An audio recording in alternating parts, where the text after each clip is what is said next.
My name is Richard Furrow, and I can say I am cloud hired. That yes, come and join and get cloud hired. I'm cloud hired. I'm cloud hired. I'm cloud hired. Hey, Go Cloud Architect family. I'm cloud hired. So I'm cloud hired, guys. So I'll just say I'm cloud hired. I'm cloud hired. I'm cloud hired thanks to Go Cloud Architects. It worked for me, and now I'm cloud hired. Because of Go Cloud Architect program, I am cloud hired. See! I am cloud hired. Thank you, Mike and the Go Cloud team.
You are muted, Mike.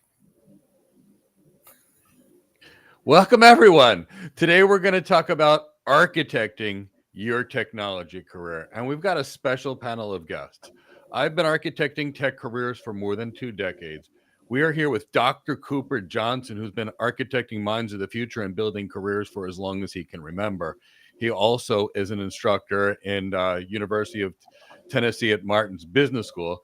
And he also holds a PhD. So he's going to talk to us about that because he's been helping people plan careers for decades. And Chris is an expert at taking my ideas and wacky strategies and turning them into executable plans and actually getting them done. So today, if we're going to talk about architecting your future, it's about a plan, but it's also about executing on that plan. And there's a lot of things that go into it. So I'm going to turn it over to Chris, and then we will have a really good discussion on architecting your tech career.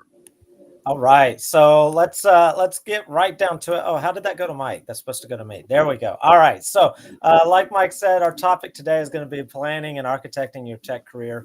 But this is part of a 3-week event of live streams where we're doing a live stream every day, Monday through Friday for the next 3 weeks. Yesterday, we discussed those missing skills that your cloud vendor certifications don't offer.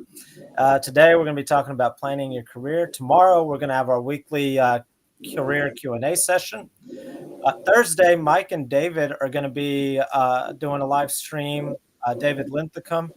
And then on Friday, we'll be talking about resumes and your LinkedIn profile and your public persona and how that impacts your interviews. And then next week, we got a whole nother batch. And the week after that, we got a whole nother batch. Everything from VPC workshops and BGP workshops to interview workshops to discussions with people like Russ White and a couple of alumni from Go Cloud Careers that are out there working as architects. So make sure you hit the subscribe button, hit the notification bell so that you know about all these live streams. They're going to be every day, Monday through Friday for the next 3 weeks at 2 p.m. Eastern time. So just join us here every day for that. And hopefully you'll find some value in our content. But I know we've only got Dr. Johnson for just a little bit today. He's got a busy schedule. So I'm going to hand it back over to Mike. And I guess I'll let Mike and Dr. Johnson drive the conversation here for a little bit. So let's get to it. And that sounds great. Before we begin, I want to ask the audience a question. Let's say your sister just had a brand new baby and you and your sister are super close. You just happen to be in Japan at the time and your sister is in Palm Beach, Florida, and you want to go see your sister for the baby. Now, there's 2 ways you could do this. The first way is to figure out where you want to go and book the right flights. The next approach would be to just go to the airport, just jump on any random plane. When that lands, see if you're in Palm Beach. If you're not, go to the next plane. And if that doesn't work, go to the next plane. And if that doesn't work, go to the next plane. Now, here's the thing. One way you're going to get home to see that baby. One way you may get home, you may not get home. You may get there instantly. You may get there 5 years later. Now, if your goal was to tour the world and you have the money, I encourage you to just go to an airport and go from country to country to country to country and have fun. Probably is fun. But if you have a destination that you want to go to, I suggest you build a plan. And that's what we're talking about here today. We're talking about building that plan to get your career to your goals. Because your goals and what you want to do will determine what you actually need. And that's why we're talking about. Because if I wanted to plan with Cooper, someone who's going to be a dean of a business school, Cooper, how many years is that going to take to get there for someone from the time I've got an 18-year-old that says I want to be a dean in a business school? Okay. Well, you got an 18-year-old who wants to be a dean in a business school. So you're probably looking at the earliest age of being a dean is going to be about 45, was when you probably have maybe an opportunity. But I would probably say between 45 and 50. So you've got to figure out how to get there. Right. They'd need certain degrees. They'd need certain papers they would publish. They would have to take certain jobs for a certain period of time. They'd have to be seen in a certain thing. So there'd be a specific set of things that would be there. Correct. And I know you've taught people how to do that and have helped people get there. So that's one extreme side of planning, that you can be spending decades planning to get to your goals. What if you had someone that wanted to be an electrical engineer that was getting an MBA at the same time, and their whole goal was just to get an electrical engineering job and do that for the rest of their life? Would that be a different plan? Oh, yes, absolutely. Yes. You know, I'd get that electrical engineering degree first. And if I wanted to move up in the organization, the MBA would be something that I would highly recommend. The MBA should probably focus on leadership. You know, you have to take maybe an accounting course, a finance course, so you just have an understanding of the basic concepts of business. But I would focus my other classes on leadership and maybe some HR classes. Okay. Totally different education. And there's a point, and that's why we're talking about it. So when it comes to building your career, the first thing I encourage you to think about is, where do you want to go? Now, there's 2 ways you can look at it. There's the checkers way and there's the chess way. And if you have big, lofty goals, and I don't care whether that's being the dean of a business school, I don't care if it's being a chief architect, I don't care if it's being a cardiothoracic surgeon, I don't care if it's you being the CEO of a business. You're going to have a certain set of skills, and you're going to have a certain set of competencies and knowledge and abilities to get there. And the bigger your dreams are, Cooper, would you say the better your plan would have to be? Absolutely. And one thing that I would say, Mike, if you'd let me interject just a moment, is that people need to understand that when you sit down and you write out your original plan and your original goals and so forth, yes, I suggest that you write them down, but they also need to understand that things change. They are not in concrete. Things can change in one day. They can change in 1 week. Life happens. Career projections are going to change. So you've got to be able to change on a moment's notice. Yeah, and that's something I was going to get to later, the ability to adapt, improvise, and overcome. Oh, okay. But I'm glad you brought it up now anyway. But that's always part of any planning to me is, look, you build your plan. You even build a contingency plan. But the reality is no battle plan survives contact with the enemy. And that's where you've got to adapt, improvise, and overcome. So I love it. You know, Cooper and I did not have a chance to speak. Probably in 3 months. I'm always thrilled to have it, but we're going to go to the same place anyway because we've been doing the same job. So the first thing I say is you need to know where you want to go 20 years from now, 15 years from now, 10 years from now, and now. And why is that so important? Well, if you want to get to something that's going to take you 20 years to get to, every step you take counts. And every time you take a misstep, that can put you up years in the wrong direction. You want to be the CEO? Okay, you get out of school. What job are you doing? You probably need some sales exposure. So how long are you going to work in sales? And what are you going to do that? Now you need some leadership exposure. Where are you going to work over here? You probably need to understand the dynamics of marketing. Maybe you spend some time in marketing. You've got to have some things that you do. And while that person was a CEO, what jobs did they need to take? How long did they need to take them? Who do they need to speak to in the press? What types of things did they need to accomplish? What metrics? And how long should they stay at what job? And what do those jobs even need to be? Now, we're not all planning to be CEOs, but Cooper, you would plan that something if you had an executive, right? Something that would be that deep. Oh, yes. I mean, planning is one of the most important concepts other than communication. Of course, you know me on communication. Communication is the most important skill anybody must have. But absolutely, in order to do any of the other things that you want to do to accomplish growing in your career, you got to be able to communicate and plan, make decisions, goal setting, motivation. You've got all types of concepts that you've got to put all together to be successful. And Mike used one important term that a while ago was the word contingency. Always remember this, folks. There is no one best way to, and you fill in that blank. Okay, whatever you're trying to do, whatever you're trying to accomplish.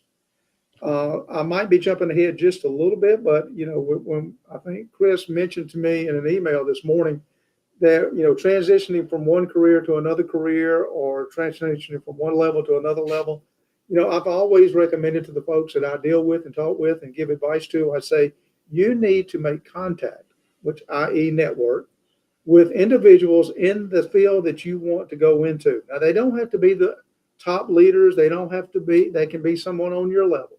But you need to sit down and talk with people and get the good, the bad, and the ugly, as Clint Eastwood used to say. So, you know, ask for advice, ask for feedback. I always ask my students, I say, look, put a resume together, what you think is right, and then go meet with someone in that field and say, look at this. You can't hurt my feelings. You got to help me make it better. And that's part of the planning process, getting from step 1, step 2, step 3. You know, and we'll go, you know, Cooper mentioned something that I actually think is important if you know how to do it, and being selectful. So if you're going to meet, and I love the movie, The Good, the Bad, and the Ugly, if you're going to meet all three, and I suggest you do, I suggest you learn what the most successful ones are doing. I suggest you learn what the average ones are doing. And when it comes to the ugly, the people at the bottom of the stack, I want you to learn what they're doing, because what they're doing is not compatible to get them to the goal of what's being done on the top. And that is very important to know, because that gives you some projections. So what I would say is we need to know the destination, and we also need to know the starting point. And this is another place where people get themselves in trouble. One is the starting point of where you are today. Most people don't know themselves. Most people don't know their capabilities. And when you know people that know themselves, I'll tell you, I've worked with athletes in my life that literally speaking can tell you within 8 grams of carbohydrates if they've eaten enough at that meal. Because they know exactly when to stop. They know exactly when they've got one more heartbeat in that sprint that they're running. They know if they can throw one more strike in that MMA competition. They know their body very well. They know their weaknesses and they know their strengths. I will tell you, most people don't. And I encourage most people to, because the first thing we need to know is, what do you want to do? And then ultimately, we're going to have to work back and think of your skills, your education, your degrees, your certificates, everything that you're going to need. But we need to know your starting point. So I encourage you to write down what you think your skills are, your strengths, your weaknesses, opportunities for you, and the threats against you. And I want you to build that. But you know what? I want you to ask people that are your manager, if that's the opportunity, to make that same chart. I want your peers, if you have them, to make that same chart. And if you're a manager, I want your subservients, the people that report to you, to make that same chart. And are they seeing what you see? Mhm. This is there. Because if you and they agree, you know yourself. Now you know your starting point, and we're getting close to that. When we know your end point, it's now an easier plan. But you need to know your starting point. I have people that think they know cloud architecture, and they didn't even know what an architect actually is or what architecture actually is. They thought it was administration. And it's not wrong. They just didn't know. But then but if they don't have the skills, they could go on 1,000 interviews and 1,000 rejections. Meanwhile, this could be the smartest person in the world, the most capable person in the world, the most motivated that you'd want on your team. They just don't have the skills because they didn't know what they needed. They didn't know themselves, and they couldn't get there. So I say learn yourself and write down everything good. Figure out your assets, figure out your strengths, figure out your weaknesses. Now, my next thing, and so Cooper, let's say, for example, we know that there's a set 5 skills that are going to be critical for this job. And we know that people that excel in any one of these 5 skills can go even further than the rest. When a person writes down their skills and they find something that they're really good at, maybe that's something they work on and they use to get to their goals. Well, they bring up their weaknesses. What do you think? I'm a firm believer in continuous education, continuous learning at all times. I understand that if you find something that you're really good at and that it will put you above and beyond the others, think about the other 4, that if you can improve yourself in those areas, how much further you can go and how much more valuable of an employee that you will be, and how much easier it will be to convince a prospective employer to see you in that light. So I'm saying continue, yes, recognize that you're really good in one area, but also improve in those other areas continuously. Folks, there's plenty of training out there. There's plenty of webinars. There's plenty of information out there where you can learn and continue to improve. You don't have to go to college. You don't have to get it in a class or anything like that. Sign up for these trainings and everything. So, and I'll speak from a position of not knowing a whole lot. So here's a weakness, and I will tell you that now. Working with GoCloud, as I have said in the past, I know absolutely very little about what they do. I don't know much about cloud architect and that type of stuff. But if I were to want to go in that area or that direction, at least I know right now what my skills are now. I know that I am good at decision making. I know I'm good at motivating and those types of things. I would then have to come and get training into the cloud architect area. And that would be the type of things that Mike and Chris and GoCloud does. I would recognize that fact. You've got to be able to recognize your weaknesses and be able to admit that you have them. If you're not going to admit it, then you're not going to better yourself. Okay, so let's do a live planning one in action. I want to chime in here real fast. So there, circling back to what Mike said at the beginning, 5, not all. Yeah, not all of your weaknesses, because maybe number 26 on your list doesn't have any impact on your job or your ability to do this career that you desire.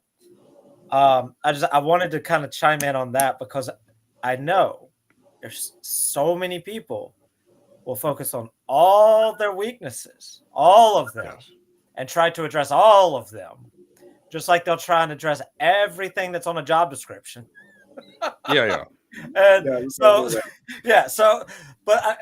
like Mike said at the beginning of this point about the weaknesses and the strengths, find those 5 that you have that also correlate with that desired outcome, that desired career, that desired job. Because maybe your top 5 weaknesses, maybe one of those top 5 actually doesn't have any impact on that career opportunity.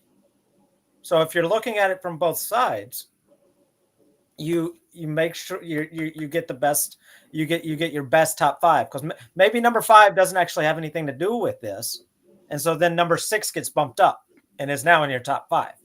So I just wanted to throw that in there. Yeah. It's not just a one-sided view of what are my weaknesses. What are your weaknesses, and how do they relate to that opportunity? So, and let me show what I mean by this. And let me talk about why sometimes the easiest job for someone to get is going to be a much higher position, and sometimes the easiest job is going to be a lower position. In the world of architects, at the lowest position we have the solutions architects that are more on the technical side, least focused on strategy. As we move up, we move into the platform architect, whether you call it a cloud architect, network architect, AI architect. And as we actually get to the top in terms of pay scale, we're actually dealing with enterprise architects, which are much more focused on aligning people, processes, and technology. So let's say I have someone like Cooper. He just walks in and says, Mike, I want an architecture career. Here's what I see. I look at him and I assess him. I say, wow, this guy's got a PhD in business.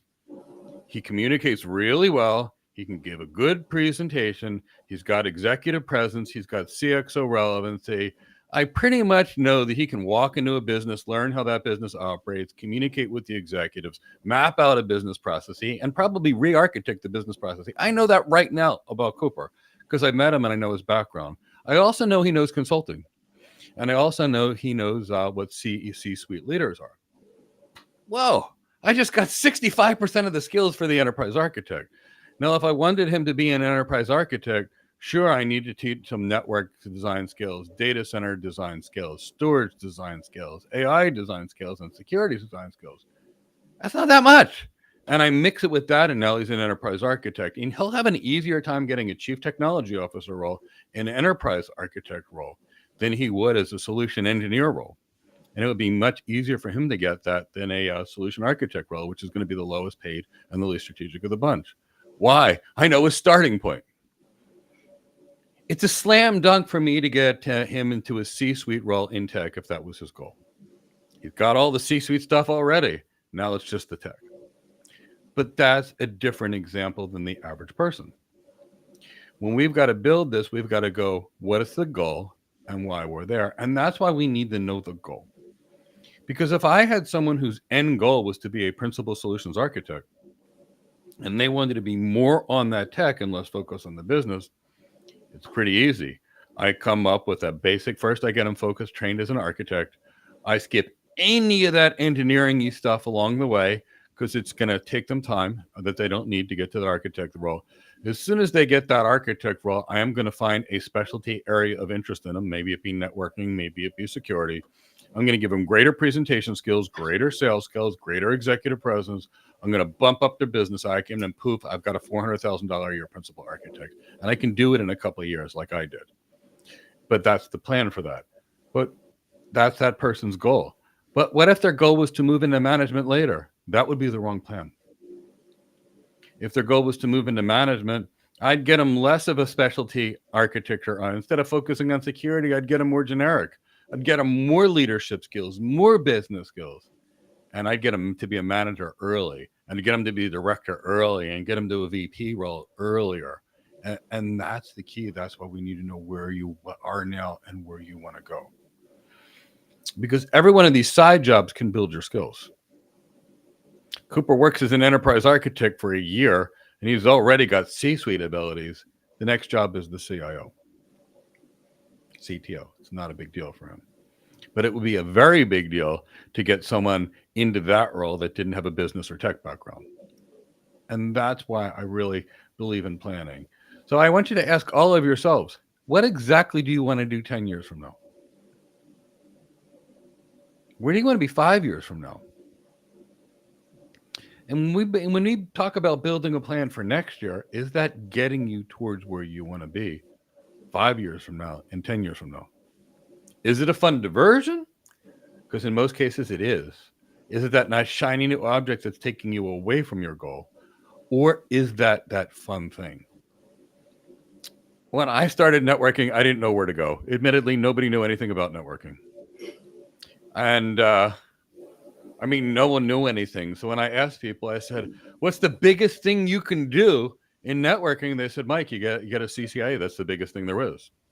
And I asked a bunch of recruiters, and that's what they told me, because they didn't know either. So what I did, I built myself a 9-month plan to get the CCIE.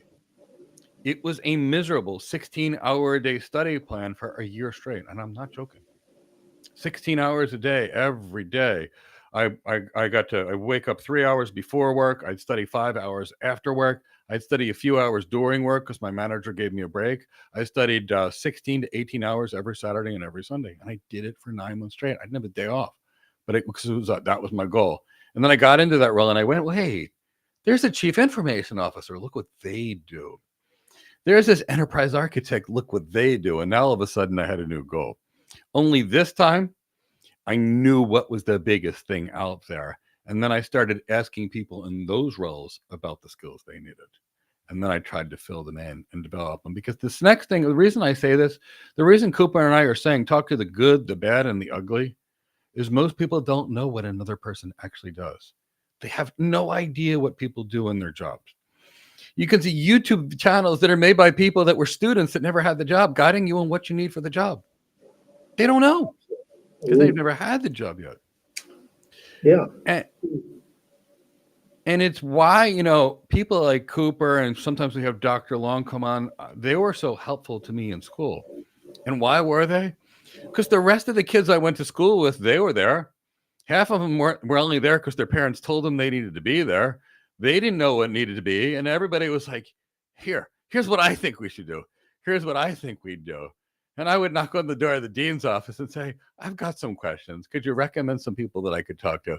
These are the things that I would like to do. Do you know anybody that's graduated that's in these roles? Do you know any professors with expertise here that I could talk to? And the person's like, I'm so glad somebody asked this question. I'm like, doesn't everybody ask this question? No, Mike, you're the first person this year that asked this question. I'm like, huh? How do I know what I need to know if I don't know where the destination is? And they're like, well, maybe you should do something in planning. And that was kind of the advice they gave me. And architecture is the ultimate planning career. But how many people have you guided because you knew what they needed throughout the last, let's just say, number of years? No. You know, I talk to these students nowadays, today, even in class today, I was asking them, I said, this is our last class of the semester. Do you know where you're going from here? Because a lot of them are graduating. Mike, they haven't even scheduled any interviews. They haven't done a resume. Or they did a resume that's required in business communication, which is basically a useless resume, I hate to say. Okay. And I encourage them, like you were saying, go out and talk to the people that actually do this job. Call them up and say, hey, look, can I come visit with you? Will you look at my resume? Will you give me some feedback? Can I just ask you some questions? Can you tell me about what it is that you do? And what I try to impress upon my students is this, you know, you might not realize this, but they are evaluating you at the same time at no cost to them, no cost. And if you make a good impression, and if you follow their advice and you stay in contact with them, you know, all of a sudden you might get a phone call. Because the things that most leaders hate to do the most, at least me, is I hate to go through 100 resumes trying to pick somebody out to call in. If I've had a conversation with folks that show an interest, that show me they have a plan, that show me that they're concerned about their future and their career, I'm going to make that phone call and say, hey, would you like to come in and talk? Or if one of my people in my network calls me up and says, do you know of anybody? You know, we all are out here. We have very limited time to do this job search stuff. Yep. You know, you think it's hard on you looking for a job. It's just as hard on us trying to pick the right person. Sometimes it takes 5 or 6 months to pick the right person for a job because we know we have a huge investment in this. So I encourage all of your people that you work with, Mike and Chris, encourage them to go out and talk with people in the field. At the same time, they're learning from you.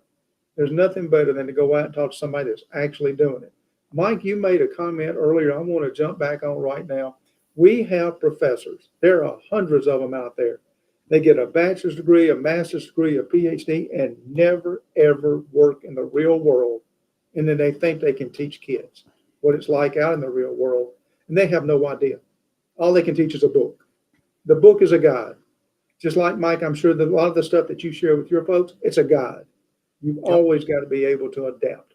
You've always got to be able to apply it to the real world. And it bothers me when I have professors or teachers or whatever you want to call them that's never actually done it. All they do is read a book. But you got people like Dr. Long and myself and a few others that actually go out there and do it and consult and work with the people in the industry. They were the professors that changed my lives. The ones that actually had relevant experience. I can think of a few, and then we'll get back to this. I can think of this one professor. His name was Eric Lifson. And I was working as a firefighter paramedic in those days. And I remember I was studying with oxidative and non-oxidative phosphorylation, specifically the electrons in an electron transport chain. And I was like, I just couldn't get it. I hadn't slept. I was working 2 jobs while in college.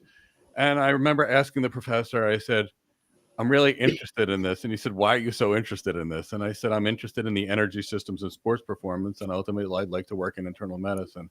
He says, well, you're clearly struggling in my class. He says, when can you come in for help? And I said, honestly, I work 2 full-time jobs. I come in at 10 o'clock on Thursday. You know what? He showed up at 10 p.m. on Thursday, brought donuts, brought coffee, and I met with him once a week for 6 weeks. That was what it took to get me to my next goal.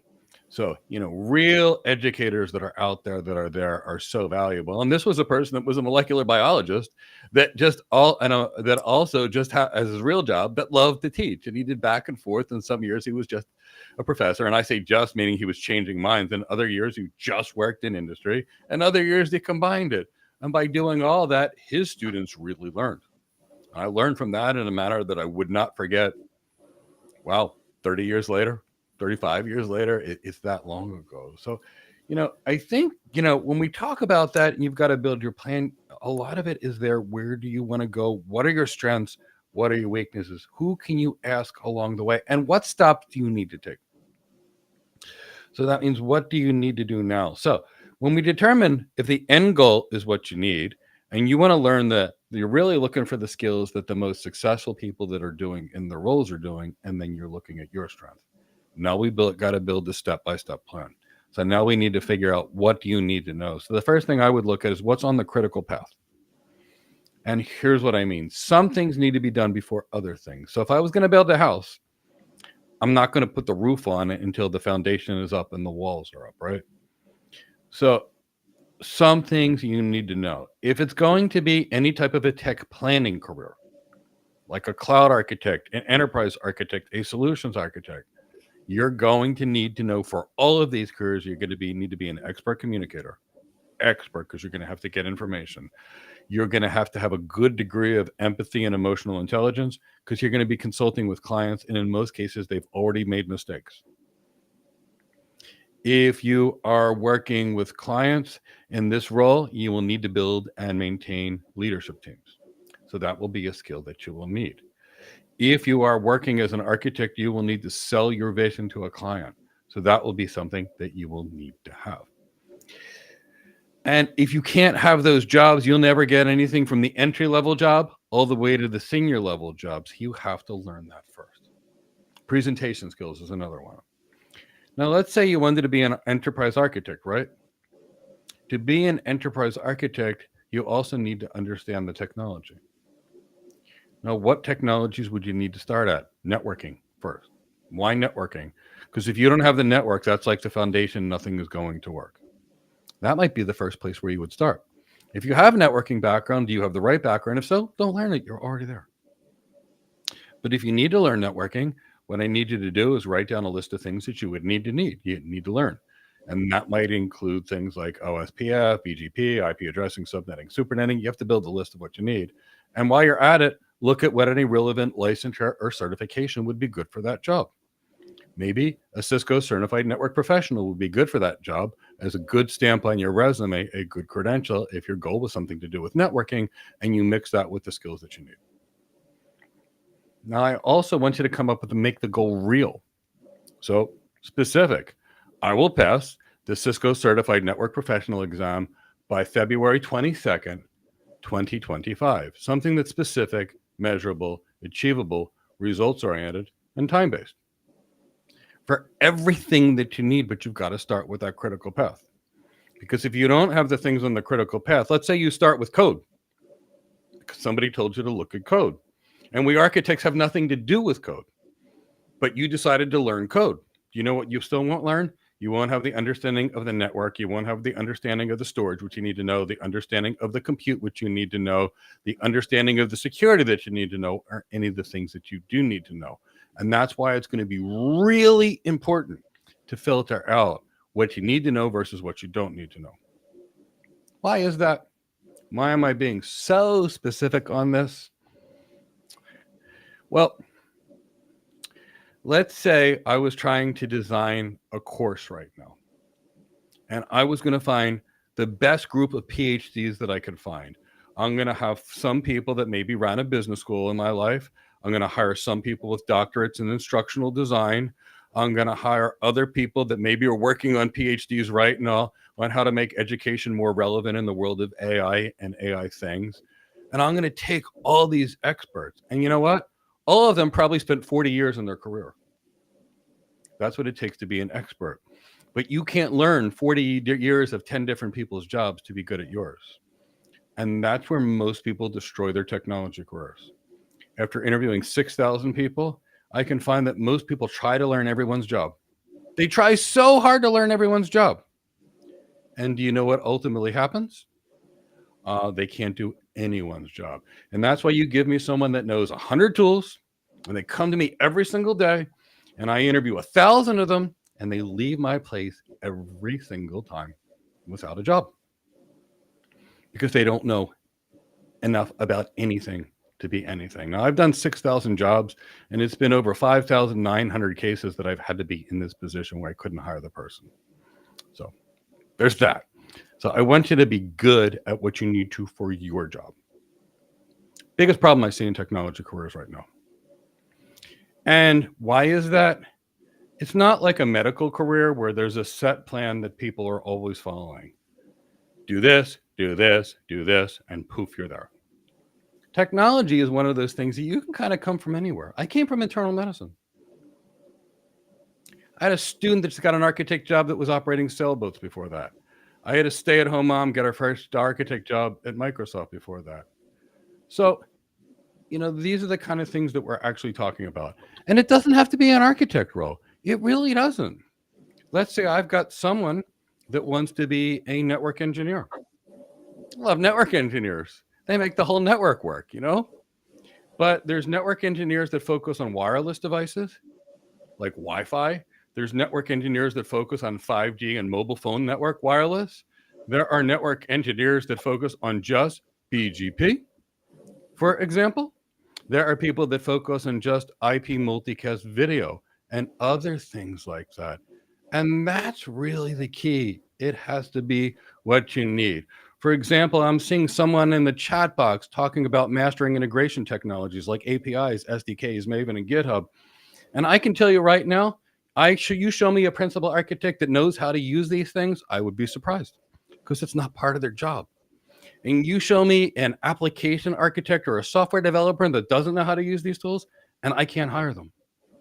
And that's the problem where we're coming from. And I want to make that very clear. I see it every single day. People try to master everything and they don't get anything. So for the engineers, they might need more. Now I've got a network engineer. Someone wants to be a network engineer. I'm not worried about their DevOps capabilities. I'm not worried about their Python capabilities. I'm not covering anything. So that's where we're really talking about. That network engineer may need to understand my link state routing protocols and how they work, OSPF, ISIS, how they flood, how the Dijkstra calculation works, for example. They might need to understand where to use eBGP, where to use IBGP, how to deal with the IBGP fully meshing things that you're trying to deal with. It might include MPLS traffic engineering. Maybe it doesn't, RSVP signaling, QoS. And I can get pretty deep on any one of these topics I mentioned. Is thousands of pages of reading. But if I'm going to build a good network engineer, you're actually good there. So that's really the key. And that's really what we're trying to talk about. And that's why we're talking about mastering the career. I can see people all the time, they don't understand people's careers and they get all kinds of confusion. And that causes what we have in most cases, we're telling you there. So I'm going to end this with you, Mr. Dev, after getting people hired at Apple, Amazon, Cisco, Google, IBM, Microsoft, Accenture, Deloitte, KPMG, Capgemini, PricewaterhouseCoopers, Barclays Bank, JP Morgan Chase Bank, CDW, Palo Alto, and Zscaler. Architects aren't touching the technologies. And we're not really worried about job descriptions. I've gotten people hired in all the time. It's very important that you have the actual skills for the job. A cloud architecture has nothing to do with the technology. I mean, it does and it doesn't. Architecture is about designing systems to optimize business performance. Now, that means optimizing the applications, optimizing the workflows, optimizing the organization. And that's why there's such a shortage. And there's that. But I got to tell you, I get people come every day. They try to be there. They've done all these things. They've learned their APIs. They've learned their software development kits. They've got 10 years of experience as a cloud engineer. You train them to be an architect and poof, they're getting hired. But until they figure that out, they're not getting hired. And guess what? A cloud architect isn't getting hired as a cloud engineer either. So I can tell you what to do. You can go down your own path, and I hope you get the architecture job you want. Well, maybe they don't want an architecture job, Mike, and that's the important part. So, and that's the important part too. If they don't want it, the entire point of this is that it depends on the role that you want, and you have to make sure that you learn the things that are important for your role. You know, we're focusing the conversational architects because that's what we do. So that's inherently going to be what our conversation is built around, is the architect role. But if it's just like, and Dr. Johnson can talk to this, you're not going to major in management and economics and finance and real estate and international business and accounting all to go work at a bank. Are you? No. You're gonna major in banking and finance. Now, are you going to be managing people? Most likely at some point. Are you going to be dealing with marketing at some point? Every bank is marketing stuff all the time. You got to know what your promotions are. You got to know all these things. Are you going to be dealing with real estate? Probably so. At some point in your banking career, you might end up being primarily in property loans and stuff like that. But you can't do it all, and you can't, just like you can't learn DevOps and engineering and architecture all to be a DevOps, or all to be an architect. Now, so I mean, we could talk about this ad nauseum because we see it all the time. So we only got Dr. Johnson for about 14 more minutes. And I suggest we take advantage of that. But that's really what we're talking about. It's all based on the role. A technical architect is what you call an engineer, not an architect. A solution architect is in business. An enterprise architect is business. But what matters is you have the skills for the job. If you want to be a software developer, you need to code. You want to be an architect, you don't need to code. But if you can code, but you can't design and you can't present and you can't sell, you still can't get the job. So pick the job you want. And that's really the whole point. You have to have the skills for the job you want. And I don't know how many of you have been in a hiring perspective, or how many of you have been managers before, or how many executive recruiters you speak to in a year, and hiring managers that have a hard time to hiring. But I can tell you, they all tell me every time, give me someone with skills. I can't hire a resume with 20 different job descriptions on it. I can't hire someone that thinks they know everything, and in the end, my team interviews them and they know nothing. We don't even know where to start them from. Biggest problem in tech. So I think that's really something I want to impress on you, because I hate not being able to hire someone. I hate it. Somebody worked hard. Sometimes they take an airplane to meet me. They stay up all night. And the next thing you actually realize is, poof, they're not hireable. And I hate dealing with non-hireable people. I see it every time. Everybody I retrained that came to me that thought they should learn 15 different people's jobs, and now they're not able to get there. And that's really the key understanding. Can I just add something to what Chris said a while ago? And something that Mike has been saying too is, you know, and I'm going to speak from a College of Business perspective here.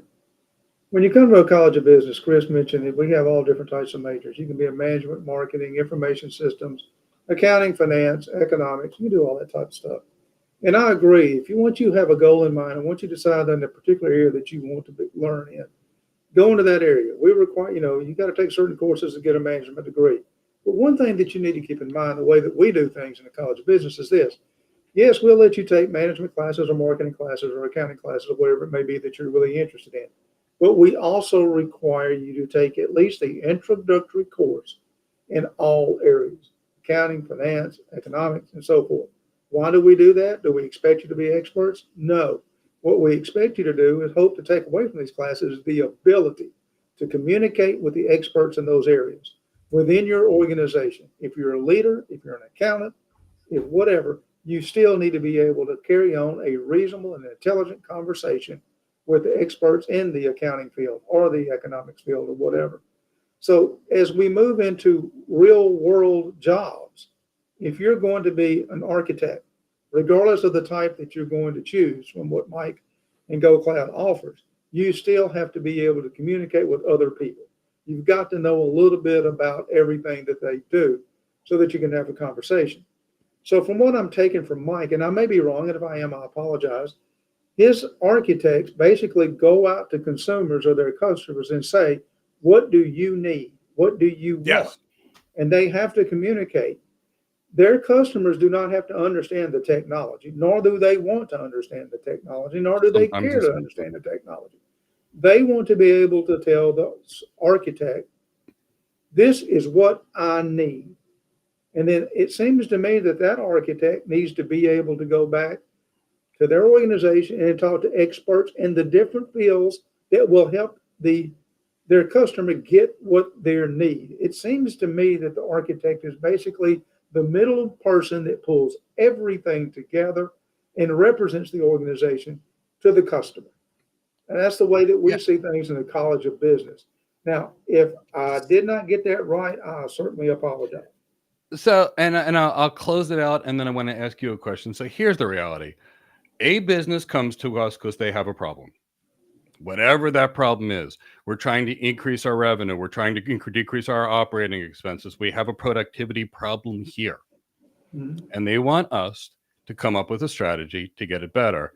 And that obviously involves changes to their business architecture, because the second you introduce technology, it changes the way things are saying.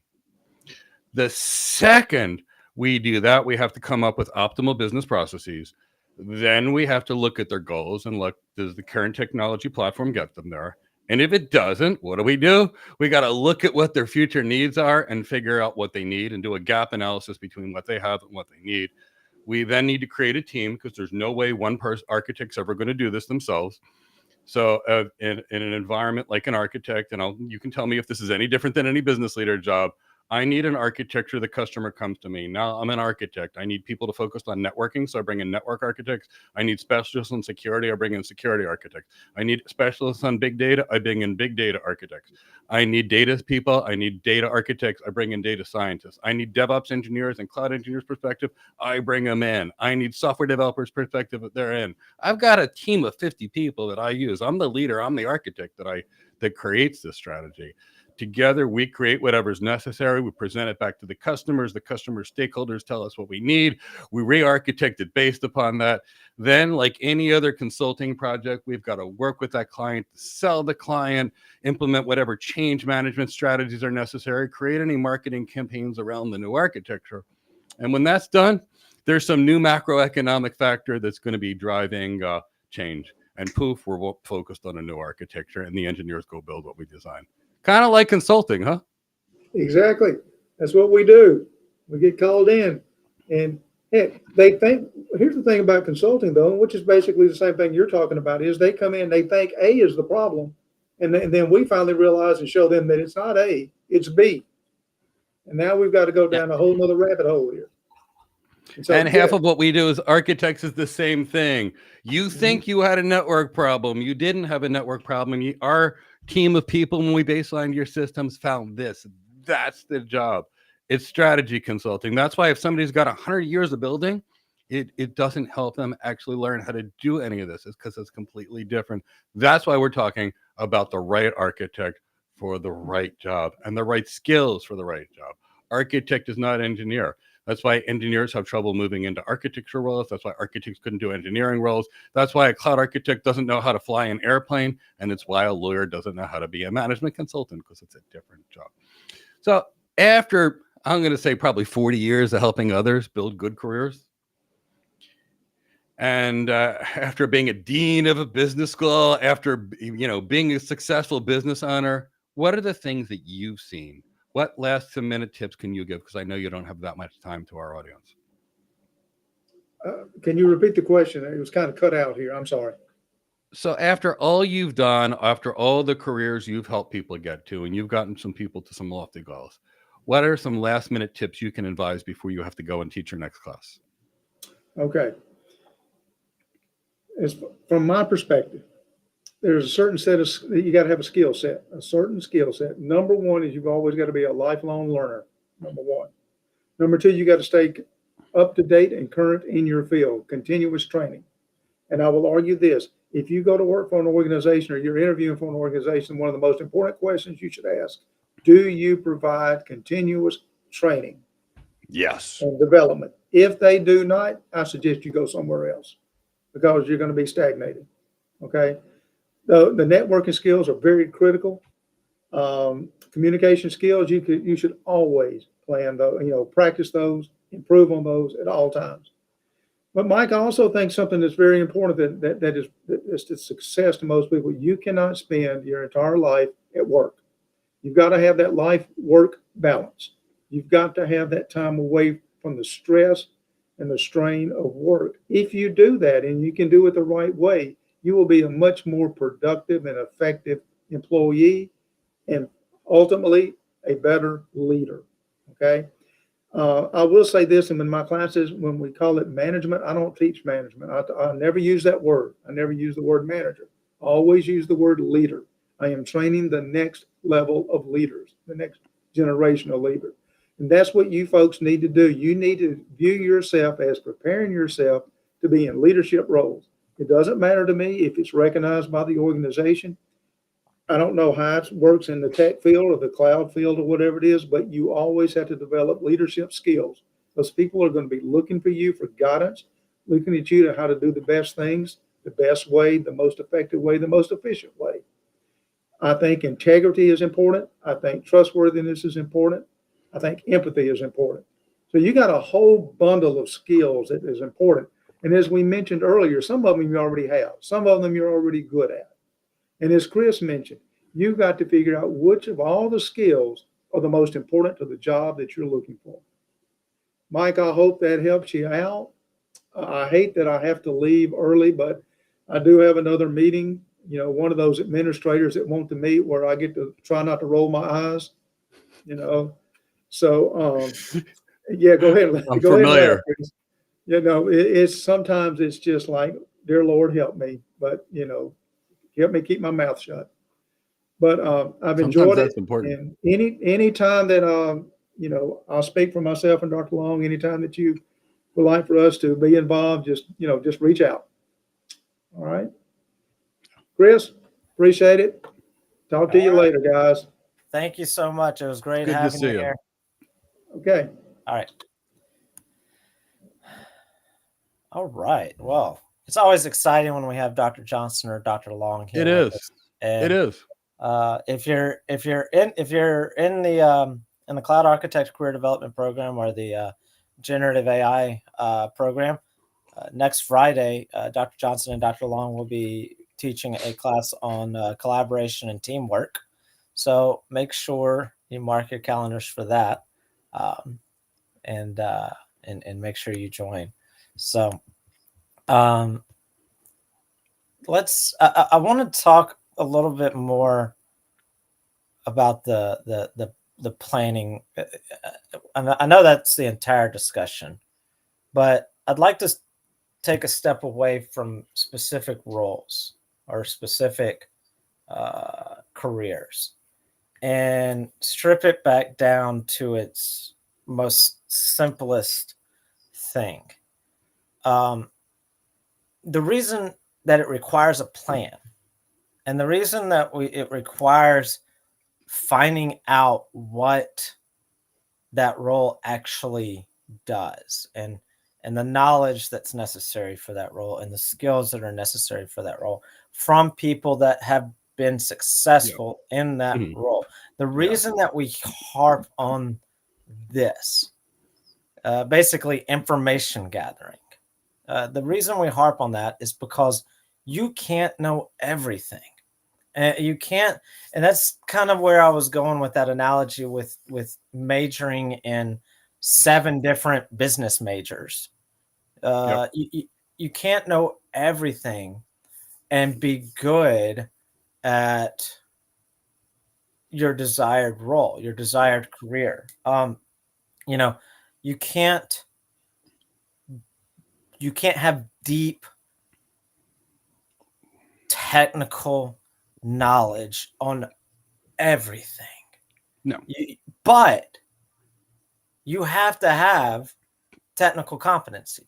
You have to have a foundational understanding of the technology that you're going to be utilizing. You have to. And, you know, every once in a while, somehow it gets misconstrued that we're trying to say you don't need to know the tech. No, we're not saying that. That's not what we're trying to say. We're trying to, depending on the role, will determine how you know that tech. Yeah. How you know and what exact tech you'll actually know.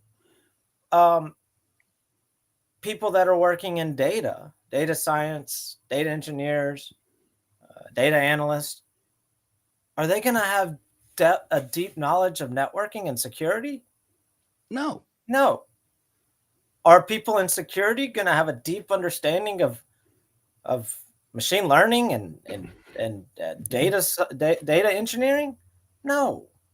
Are people in networking going to have a deep understanding of security? No, but they will have a good understanding of security, just because there's so much overlap with those two. And I use that last example because the first two were an outright no, they're not going to have. Yeah. No. But there are some where you're going to have a good bit of overlap of necessary knowledge. If you're in networking, you're going to need good understanding, more than a foundational understanding of security. Not a deep understanding like a security person would, but you'll need more than a foundational understanding. So it really depends on every role. And even when you get to the architect role, you got application architects, you got technical architects that are technical architects in this thing, and then technical architects that are technical in this thing. Then you got solutions architects, which are salespeople. And then you've got cloud architects, and then you've got internal architects where you're only dealing with my hospital, or you're only dealing with my bank. That's different than a cloud architect that works for Deloitte or works for Cisco or KPMG. So I say all this to say it's important to figure out what's required for the thing that you desire. Yep. And because there's so much out there, there's so much breadth, there's so much range in all the competencies and all the necessary skills. And so, you know, we spend a lot of time talking about the non-technical stuff. And the reason being, because all that non-technical stuff will help you be successful regardless of your role. And let's go back to that solution architect, because you know, where people get confused over the solution architect role, it's usually a sales role, and it's a little more businessy than a sales engineer. So it depends upon the organization. Some of them can be more technical, some of them can be others. But Chris's point here, and the reason we're saying technical, but you can't get it all, so you got to figure it out, is let's say I need to really design a high availability cloud. And I have a reality environment, which is today's world, is a hybrid multi-cloud environment. Now, if my primary cloud, my Nutanix cloud or OpenStack cloud is my primary cloud, how do I make that cloud heal, for example? What does it take to make a cable cut, a router or switch fail? Now, how can I get that to fail in sub 40 milliseconds and my users are undetectable? Do I use rapid spanning tree? Do I create an OSPF single area backbone, run some MPLS TDP, run some RSVP signaling, make primary and backup secondary explicit paths? These are just simple things that I would think on how to do. But I promise you, that's because I come from a network architect background. And any cloud architect that thinks they can do that, I can escort them out of my office right now, unless they come from that hardcore background. Because any cloud architect thinks they're going to do this on their own is going to set me up for a disaster. You ask David Lithicum, Deloitte's chief cloud architect, he'll tell you he brings 15 to 50 people.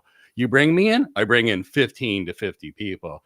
You ask me to think that I'm arrogant enough to do it after 25 years of being a principal architect and above. I'm not arrogant enough to think I can take any company and design their architecture by themselves. I'm not crazy enough to do it. Cisco wouldn't let me do it. Microsoft wouldn't let me do it. AWS wouldn't let me do it if it was on $1 billion account. They'd look at me, just you? Who are you kidding? You're taking this distinguished guy architect, this principal architect. You're taking these specialty architects because we want our customers to get there. And if you don't have that leadership skills and you don't got it, the ability to do it, you are by yourself. And then you absolutely. And one of our instructors who works for AWS, he teaches every once in a while for us as a guest lecture.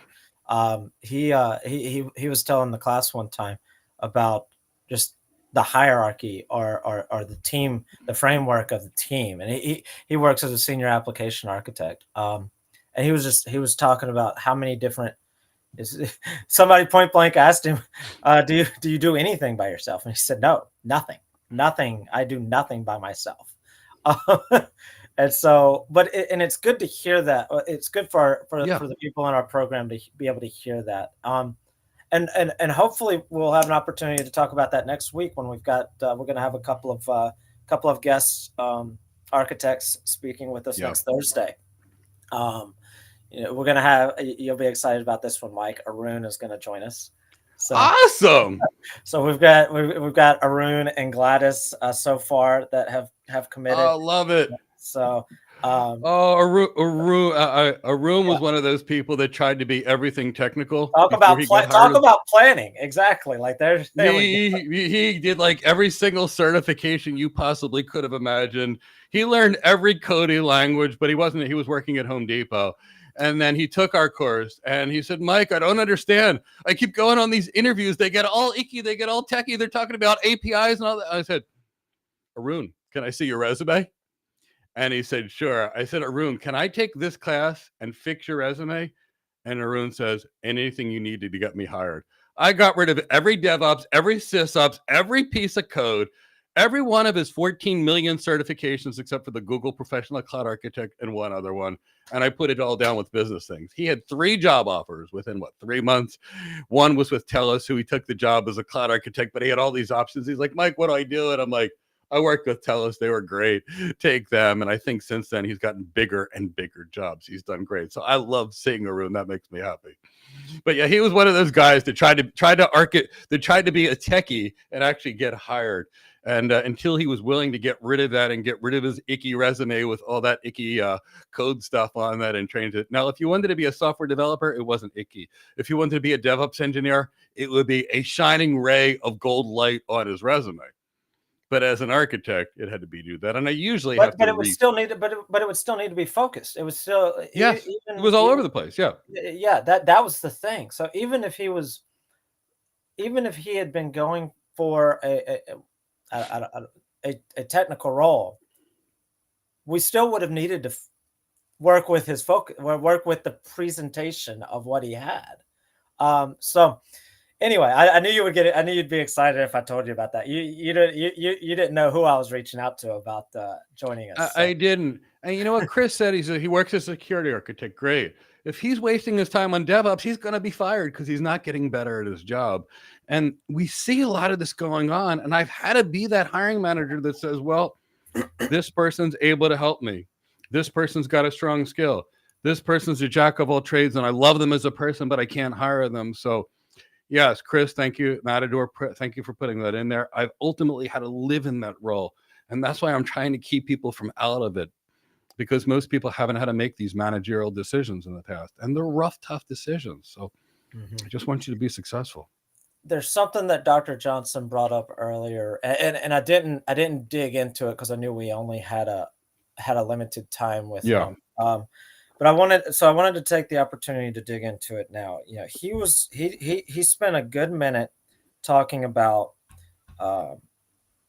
He prefaced it by talking about his graduating students that are graduating, I guess, next week or 2 weeks from now, that he asked them today in class about what they've done or what they, and he basically, he was using it as an opportunity to say, go out there and talk to people and ask people. And I wanted to talk about that for a second, because I don't think people realize how, and I'm not going to say us, because this is what we do every day. So yeah, but people that are working for a company in the architect role or the engineer role or the developer role, or any of those, or anybody in any role anywhere working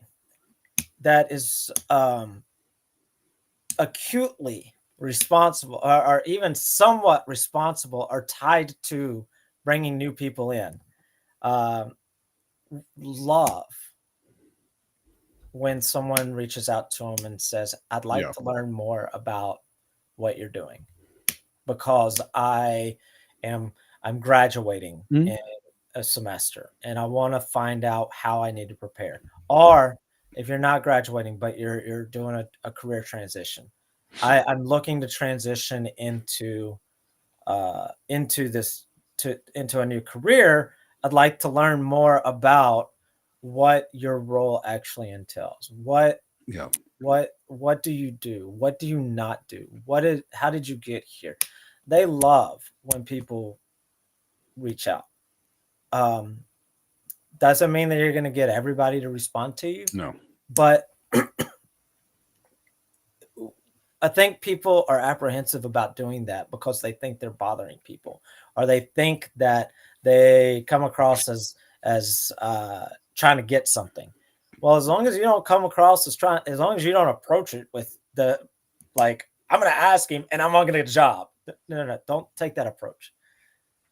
But take the approach, like Dr. Johnson said, of just reaching out to people and saying, and asking them for guidance, asking them for their experience, for what they've gone through. What did they learn that you could learn from? What difficulties did they encounter that they can share with you that might save you a little bit of trouble, a little bit of time?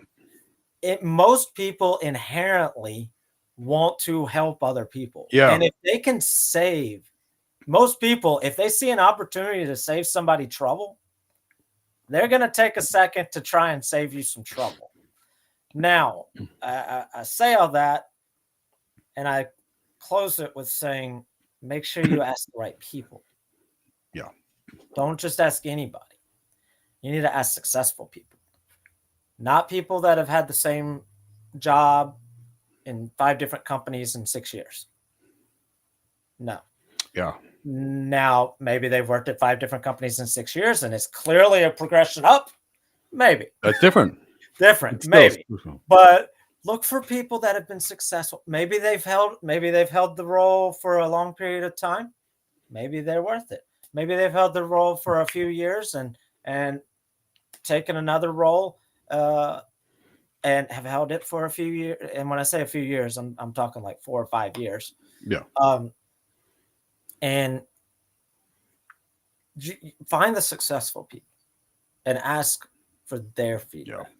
And we talked about the good, but the bad and the ugly earlier. And in this case, we're talking about the good, the bad, and the ugly of that role. Because not every role is perfect. Like, there's always going to be like, I had to take this call at 11:30 at night and I was on it for 6 hours. And then I ended up having to work on this thing for 2 weeks because somebody did blah, blah, blah. But yeah, get that real feedback from successful people. And he talked about that earlier, but I wanted to bring it back up because people that are out there working, they want to share that information. They want to be helpful. especially if somebody asks. But you'd be surprised how many people don't ask. Yeah. That's And what Chris is saying is so important. Bill Gates said the same thing. It was Steve Jobs. I think they both did. They said almost no one ever turned them down when they asked. Now, there's a difference between trying to sell you something versus asking a question. So Chris knows what my inbox looks like, both LinkedIn and email. I get 150 people each day that try to sell me something. I block 100% of them on the first email because they don't know me. They've already got a solution. The second the email comes in without knowing me, block, block, block, block, block. They're dangerous. Now, at the same time, give me a job. Give me a job. Open up your connections and refer me to someone. I can't refer somebody that I don't know to someone. I can't ruin the name and the brand that I built to recommend somebody I don't know. And then yesterday, somebody at one of the biggest tech companies who also happens to be a cloud provider said, I've been in this architect role and I seem to be getting pigeonholed and I can't move up into these principal roles. What do I need to do? That person got a 3-page response from me.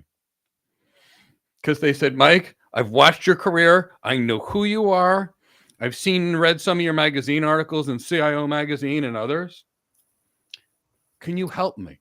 And I said, I absolutely would. And I was happy to. And that's the difference between someone saying, hey, could you help? And someone saying, I'm the solution to your problems, but I don't have a problem, but I'm the solution to it. So I kind of hope that kind of helps there. Yeah. So there's more further about this, directly related to Tad's comment there in the chat box. I am not suggesting reaching out to potential employers. No. I'm suggesting reaching out to successful people in the role that you desire, the industry you desire, the field you desire. That's really vague, because the field could be cloud computing, and then it could be every role from A to Z. Yeah. So never mind. The role and the role that you desire. Sorry about that. So, but not potential employers, because then we get back to what Mike was just talking about. That's where it comes across as I want a job. Yep. And now I'm getting blurry. But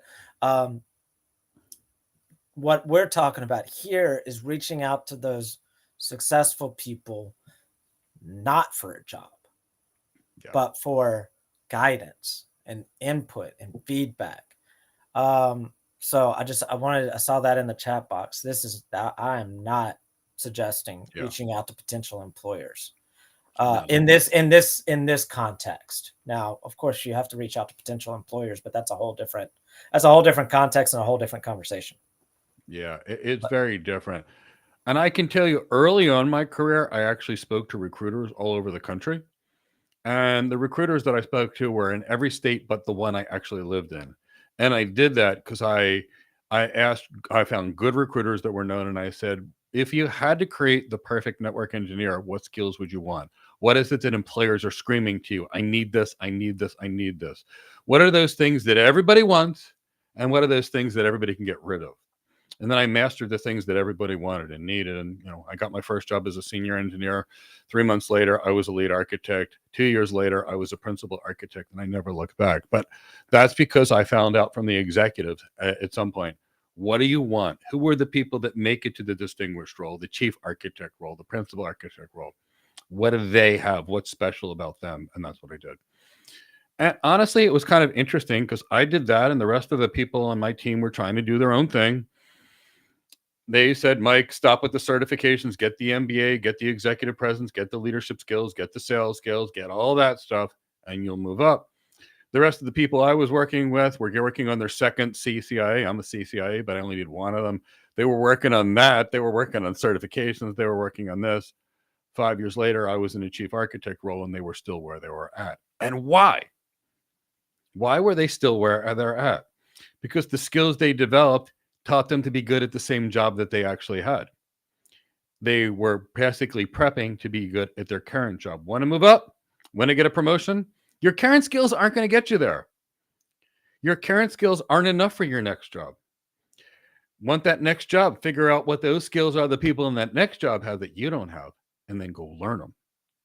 You don't get promoted for doing a good job. You get promoted for doing a great job. In addition to doing a great job, getting a greater set of skills that you need for your next job. And that's why we're talking about planning this. Because you can be that lost soul that's working on everything. You could be.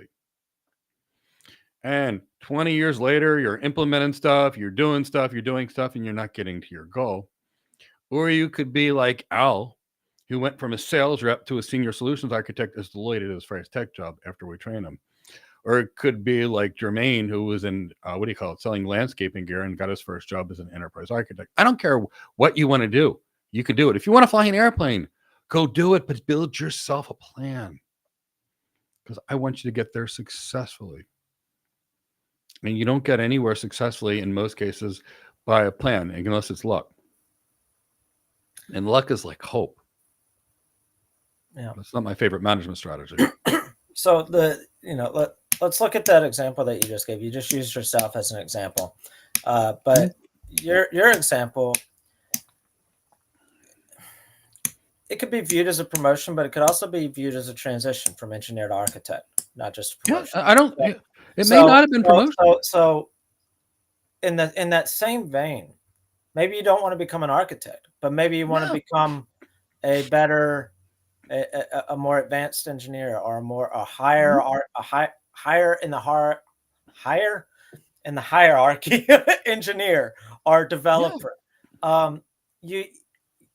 Same approach applies.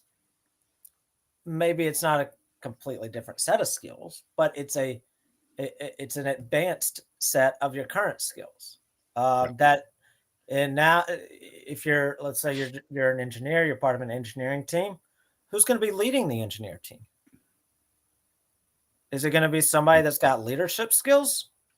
Yep. That's still an engineer? Is it somebody going to be?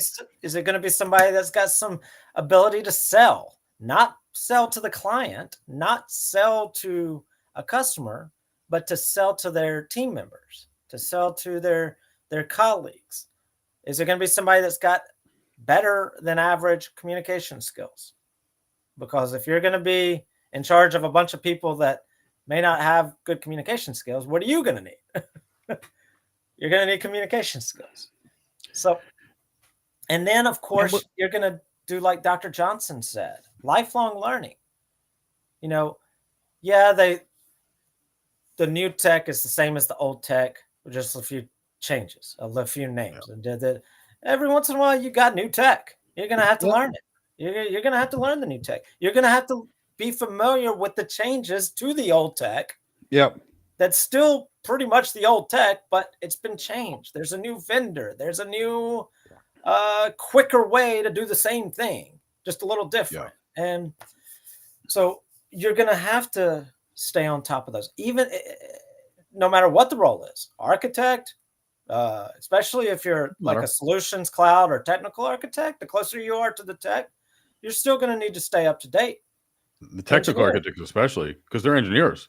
Right. Engineers, developers, you're going to need to stay up to date. So you stay up to date, you're staying ahead of the game, as well as working on those more leadership skills, those more sought after soft skills, which again maybe your end goal isn't an architect and you just want to be the best developer there is, the best engineer there is.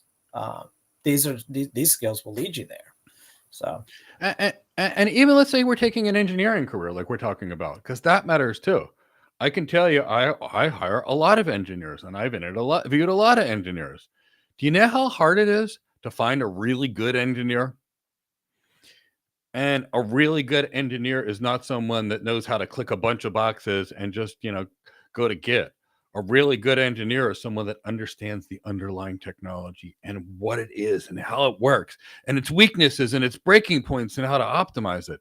And you don't get that without really getting some depth. And again, it's still the jack of all trades that I'm not looking for. I'm looking for someone that's capable. I'm looking for someone that's good. And I'll tell you, I was constantly trying to interview engineers. And we'd ask people would say, I know networking. And I'd say, you know, networking, and I would ask people, what do you know about networking? I know networking, and I'd say, tell me the difference between a type 1, type 2, type 3, type 4, type 5, type 6, or I'm sorry, and a type 7 LSA and OSPF, and tell me what those LSPF LSAs do. And they couldn't answer it. And I would say, describe what are the states of the OSPF finite state machine and how that works. Could you tell me what actually happens when 4 OSPF keep alives are actually lost? And they'd say, huh? Could you tell me the way OSPF propagates LSAs across areas? Could you tell me the difference between an OSPF redistributed route versus a redistributed route that's an E1 and how that would pertain to the metric across the network? And they say, huh? And I say, well, we're just getting warmed up. I'm so far only on the introductory levels of OSPF, and this is only like 1% of what I need you to know about this protocol. And they say, huh? And I said, well, what have you been learning? And then, oh, I've been working on Red Hat, and I love Red Hat, and I've been working on Python scripts, and I've been writing Bash shell scripts and Windows PowerShell scripts. And I'm like, great, but I'm not looking for a sysadmin. If I was, I'd be happy to hire you. And instead of being able to say, I can't hire you, you have no skill, I say, come back when you have more experience, because that's what HR and other people taught me to say. And then poof, I can't hire the person. So again, I need the same thing for the engineer. I'm not saying that the architects didn't need to be technical. I'm saying they need to be focused on their skills. How to code? I don't care if you're an architect. It's not going to teach you how to design your network backbone. It's not going to teach you how to design your demilitarized zones. It's not going to teach you why you can't create a high availability cloud in a single cloud provider, where those cloud providers' weaknesses are. And if you don't understand networking and you don't understand, you won't be able to understand how you could take a cloud provider down and where their weaknesses are. And if you don't understand high availability design, you won't know why you can't get it on the single cloud provider. And you'll know more about all the things that are necessary than just using 3 clouds and having redundancy everywhere, because it takes more than that, but you won't know. So that's why we're saying really plan it and get the depth in the level you want. Now, then, you know, if you're an application architect, guess what you might have to do? Oh, that's totally different than a cloud architect that needs to know infrastructure or network infrastructure. And that's the whole point. Every one of these jobs is different. Right. And I had to throw that out there because, yeah, that's part of our discussion. I'm glad you did. Yeah. You know, I basically functioned as a chief architect. My intro level jobs were principal architects. We'll have Russ on, you know, at some point, and he was one of Cisco's distinguished architects, the best of the best of the best. And you'll see, we both have a very common set because we were both in that kind of level role at Cisco in the networking world, but we both have a completely different set of skills. And even though we're both networking people that are both CCIEs from the same generation, I spent most of my career on video. And if it wasn't video, it was banking designs and internet service provider designs. He consulted on absolutely everything and built curriculums for absolutely everything, and can share a level and a depth that's completely different than mine. And that is why it's cool. And that was the magic behind Cisco. And that's the magic behind Microsoft. And that's the magic between a lot of these trillion-dollar companies. They have some of the best teams in the world. They hire people that each have a very unique set of skills, and they put them all together and they say, go create stuff. It's incredible. It's the best place in the environment. And that's the next thing that should be on your list. Where do you want to work long term? Because what you need to learn in different companies and different environments also changes. If you want to be in a small business, you got to be good at a lot of different things. If you want to be at a big business, like a Microsoft or an IBM or a Cisco or a Google, it's going to be different.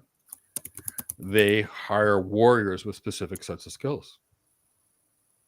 So whatever that level of things is what you're actually talking about. So maybe there's some questions we should answer. I think we talked about one. Yeah. So there's actually one from earlier that I want to get to.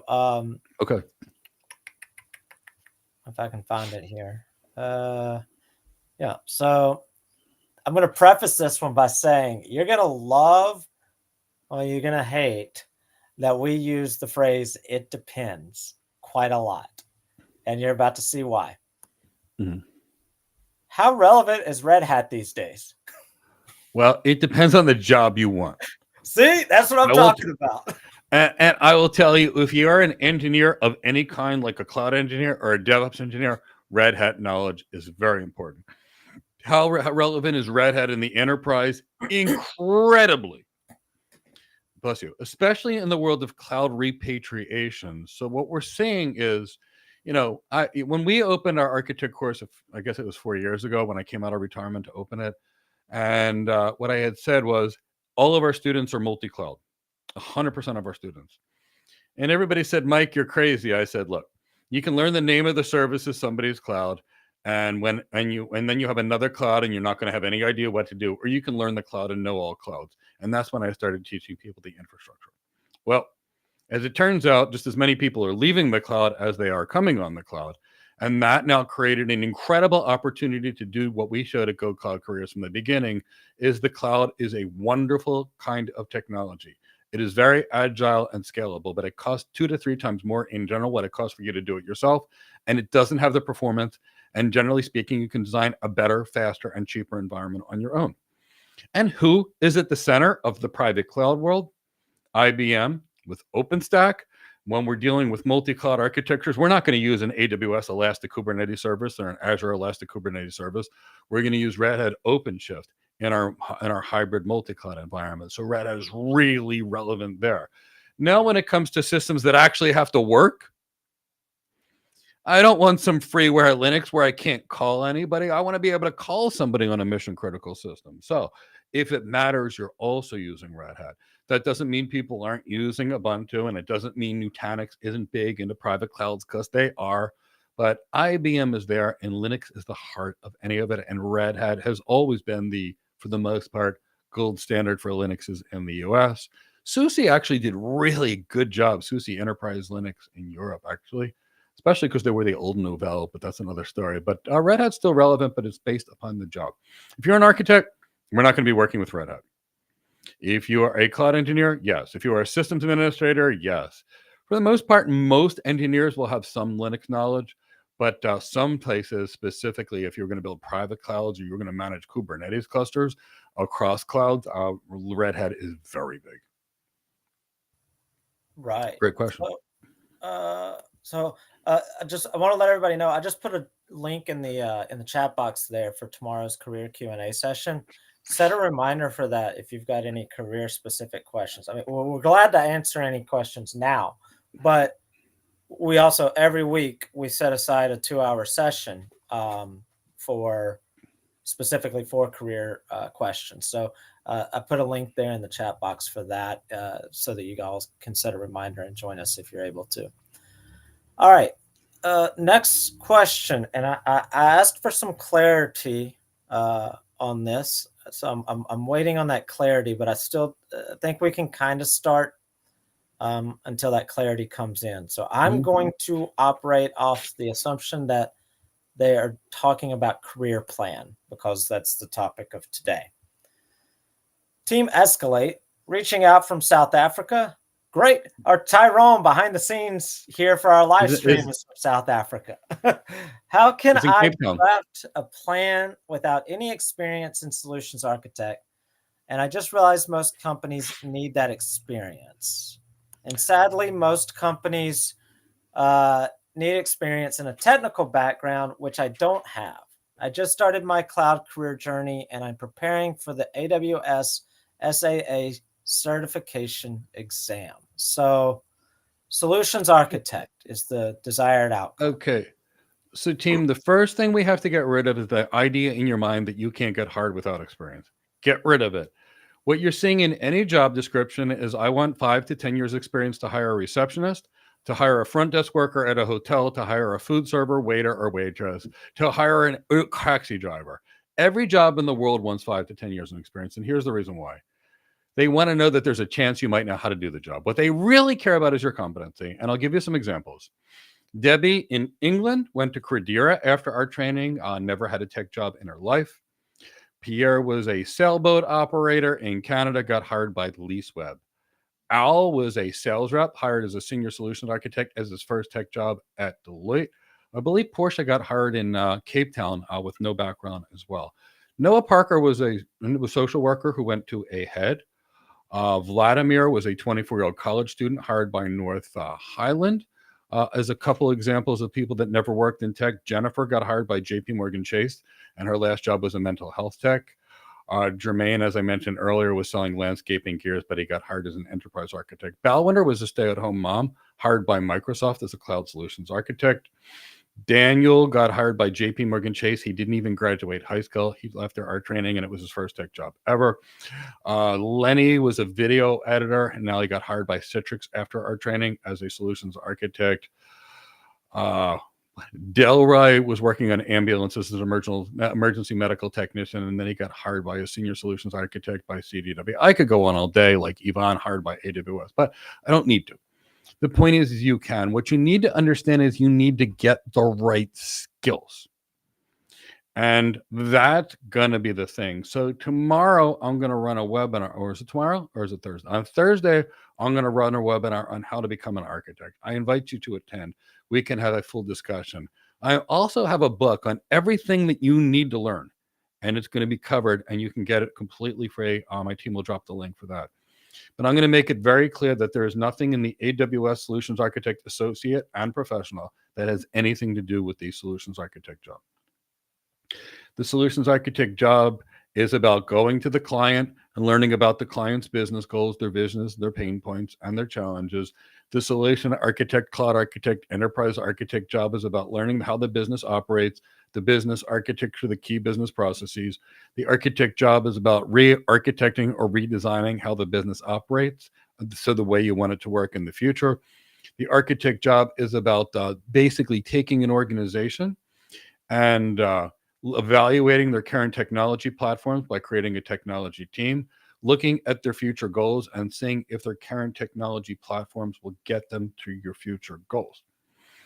After we're done with that in these types of roles, it involves presenting the architecture that we and our architecture team have created back to the client, getting their feedback, modifying the architecture, changing and going back and forth until we've got something, selling it, negotiating, and going back to the environment. So I think that's really what we're talking about. And the reason I just want to make it clear is, and we'll help you build that plan, that guide that I gave you will tell you everything you need, 100% of it, of what you need to know. And why did I write it? Because these are the kind of things we actually do as architects. We do things like conduct gap analyses between a current architecture and a future architecture. We'll oversee systems integration efforts. We'll assess and mitigate IT risks. We'll optimize IT resource allocation. We'll be facilitating communication between various business units, leading architectural review boards, creating technology roadmaps that are aligned with business objectives. We'll be looking for areas of improvement in IT processes, for example, and IT systems. So and even business processes. See, as you can see, it's a great job. It's a strategic job. You download that link and it'll get you there. All right. Yeah, and I put the link. I put the link there in the chat box for you, Team Escalate, and anybody that's interested in that guide for the architect career. All right. Let's see. So next, again, I asked for some clarification on this one, but I haven't gotten it yet. Well, I did, but it wasn't quite the answer I was looking for. So let's see. Tad says, I understand that I will need to continue to supplement my education, but in the short term, will thorough competency with the SAA CO3 be sufficient to find work?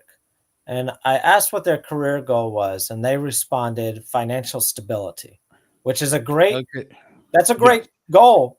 It's a great goal.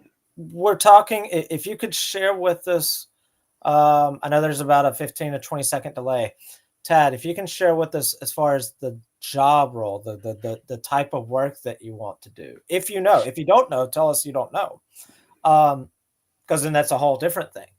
But if you can let us know which job you desire, let us know in the chat box. Because that's going to shape this question. Because we're going to start it off with, it depends. But the starting point to that question, will the SAA CO3 be sufficient to find work? So let me start with that. Will an SAA CO3 be sufficient to find work? Not for any job. Now, let's upgrade it. Would this AWS Solutions Architect professional be sufficient enough to get any job? Probably not. And here's the reason. The only thing that's contained in these certifications is the name of something and how to configure it. So let's say you had the AWS Solutions Architect professional. All that is the name of something and how to configure it. So somebody else would have to tell you what to configure, and you're just going to have to configure it. Now, Tad, I want to be honest with you. In the world of DevOps, where I can have one DevOps engineer write an infrastructure as code script and replace 100 people that do configuration by hand, why wouldn't I hire one DevOps engineer as opposed to 100 people that do things by hand? So there's no jobs for just basic technician configuration in today's world right now. Now, if you wanted to be a cloud engineer because you didn't want to be near the customer, and you did the AWS Solutions Architect professional, that's going to tell me that you've got some knowledge in AWS. Now, at the same time, if you did a Red Hat certified engineer, that's going to tell me that you probably have some reasonable degree of Linux knowledge. Now, all of a sudden, you get a C. Let's say you take those two, which is a little bit of where we're getting you to go. Now you learn Terraform, you learn Python, you learn common DevOps tools. Now you learn Windows PowerShell. And you know what? Maybe we add another certification like a certified Kubernetes administrator or a Terraform certification. And now you probably have enough skills to go out there and get a cloud engineering job. Probably. And the key is that right now, for the most part, these are the only certifications that'll ever get you a job on their own. The Cisco Certified Internet Expert and the Cisco Certified Design Expert. By having one of those two certifications, you will get somebody that will be willing to hire you for the most part just with those certifications. Now, I promise you, each one of those is going to take 50 to 75,000 pages of reading and at least $20,000 to pass the exam of entry-level of the training to get there. And that's if you're cheap. Meaning you buy stuff when it's all 50% off during a Black Friday sale or something like that, and you use it for the next year. That's the only way you'll get that down to 20,000. So let's skip those two. The next certification that's almost enough to get hired is the CISSP. You mix the CISSP with an AWS Solutions Architect professional, and you get a whole bunch of other security skills. Now you're in that security engineering world, but it's not enough on its own. But the CCIE and CCDE, only thing by itself. Now, what's different about those certifications? They teach networking, not just Cisco. So they teach all the protocols, all the underlying technology, and they're very hard to do. So when we deal with what I call ancillary certifications, those that teach you the name of something and how to configure it without going deep into the underlying knowledge, here's what you would have to do. Either you would have to take a program like ours where we teach you what you need to know, or when you went through the AWS Solutions Architect Professional Bootcamp, they mentioned EC2. Okay, go figure out what is EC2. Learn it's a virtual machine. So then, learn about virtual machines. Go read VMware's information on hypervisors. Go build the Linux. Go to Linux KVM and learn hypervisors. Go to the Red Hat website and go learn about hypervisors. Learn about Type 1 hypervisors. Learn about Type 2 hypervisors. Learn about CPU architecture, multi-cores, level 1, level 2, level 3 cache. Learn how the PCI lanes on the CPU impact the number of things that you can put in the server itself in the PCIe slots, specifically pertaining to, say, machine learning or AI. Learn about storage, and then by the time you're done, guess what? You know EC2, you know Azure Virtual Machine, you know Oracle Virtual Machine. But what's missing from the AWS knowledge, the exams, is all the tech that you need to know. It's the name of something and how to configure it, but it doesn't tell you what the tech actually is. So here's who can actually just take an AWS Solutions Architect professional and know what it is. Someone that was a CCIE that's been working in the network in the data center for 20 years. They pick up the AWS certification, and now they learn the AWS names to the stuff they already know. They're good to go. And I have a student, Joseph Millen. He came to us. He had 2 CCIEs. He was working at Cisco. We spent about 6 weeks with him, and poof, he's a senior solutions architect at AWS because he already knew a lot in the network and data center. We just had to go fresh it up for cloud. So for them, that's good. But if you don't have that underlying knowledge, you have to get it somewhere. Now, you said you don't want to work in sales, and that is okay, but I want to give you something to think about. I love engineers. They are awesome. And we used to have a great cloud engineering program. And you want to know why I stopped selling it? I stopped selling our cloud engineering program for this reason. AI can write a Terraform script. AI can write a Python script. AI can write a Bash shell script. And AI can do half of what a cloud engineer can do. And I worry that if you are in a back-end role like an engineering role, there is a significant chance of being laid off. Now, if you are in a front-end role where you are tied to revenue, like an architect, like a sales engineer, like a sales rep, or anything customer-facing, and it can even be a customer-facing engineering role, it's fine. But anytime you're interacting with the customer, you are generally speaking very safe. And here's the reason. AI can't build a relationship. AI can't lead a team. AI can't sell. AI can't manage someone that's frustrated and upset and build a relationship. So anything in the architecture, anything related to sales, you will always have more opportunity, more money, and you're more stable. So if you don't want to go into sales, that's okay. You don't have to, but be the best you can be. So when someone else is getting an AWS Solutions Architect Associate, you get a Solutions Architect Professional. When someone else is getting a CCNA, you get a CCIE. You always go and outwork your competition if you're going to be in one of these back-end roles where you're not going to get the flash, and you rise above and you become better than the rest. You do that, you'll always be safe. Hope that helps. But because it all depends on where you want to go. Yep, absolutely. Told you guys you're gonna hear that it depends from us a lot, but that's because there's no one size fits all to any of this. Let's see. Okay, so so disregard the acronym at the end of this because they corrected it. John says my start point is teacher in the I'm guessing United States when they say states. Mm-hmm. Just got the AWS CCP. My goal is to be a developer able to use cloud securely. Should I avoid certifications, or would one like the AWS CCP be okay or too much? Because they clarified afterwards that they meant the CCP. So, John, you asked a very good question. The first is never mind. I misread that. So, yeah, so he is asking, would CCSP be okay? Okay, so John, it's a great question. So the first thing you want to be great at as a developer is software development. That's the most important thing that you want to be. Understand that developer roles are very easy to be replaced with AI, so be very cautious if this is a role. Google is now writing 25% of their code with AI right now. As you watch GPUs and TPUs and FPGAs and ASICs get much faster and the language models getting more accurately trained, that's likely going to be 50% of developers within the next 6 months to 2 years. So be very cautious on this role. It's unlike an architect role, a security role, which is very safe. So let's talk about this. If you are a great developer, and they also come from a teaching background, which I love, which means you're probably used to talking to people, which means you probably have some good communication skills along the way. You're probably observant and getting good at asking questions. That I absolutely love. So as you become a developer, figure out what language you want to master and what things you want to do. And I need you to be the best of the best if you want to stay in a technical role. I need you to really master this. Because I can tell you, I can interview two sets of people. One person's a jack of all trades and one person's an expert. And I can see who's an expert by the way they respond. So get really, really, really good at coding. Now, the next thing that I want you to learn is understand secure coding practices if you want to be a developer. And these are things like input validation, for example, secure coding practices. This I want you to learn. And if you're good at understanding your coding and you're good at understanding your secure coding practices, then that's going to be valuable. Now, if you do the AWS certification, the reality is you're going to learn the name of something and how to configure it.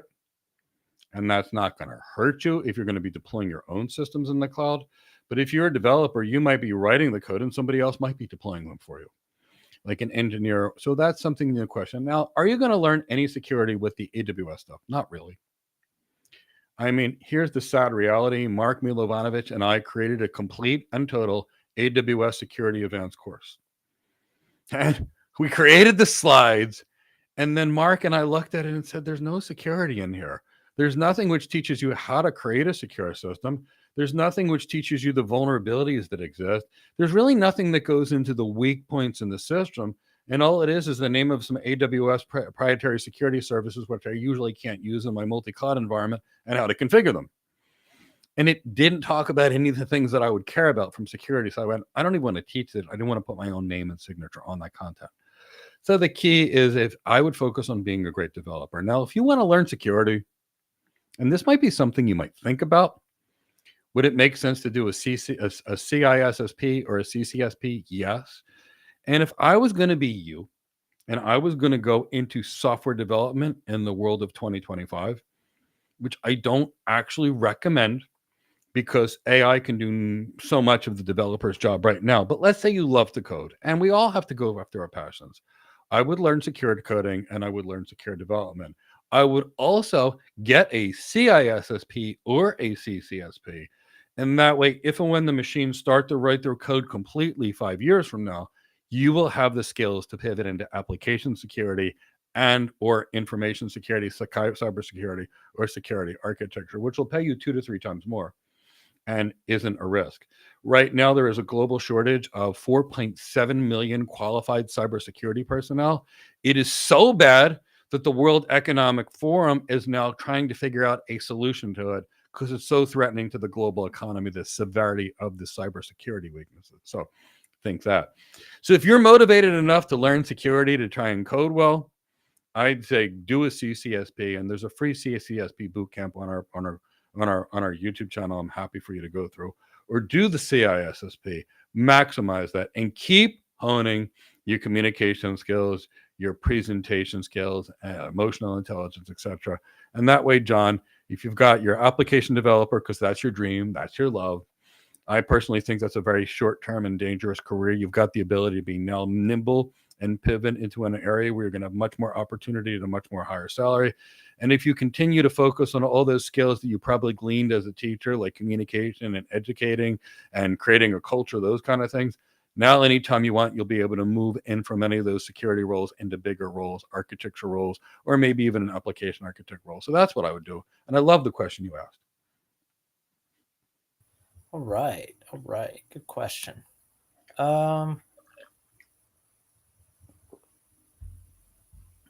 Let's see. Okay, so here is one from Scooby Dow.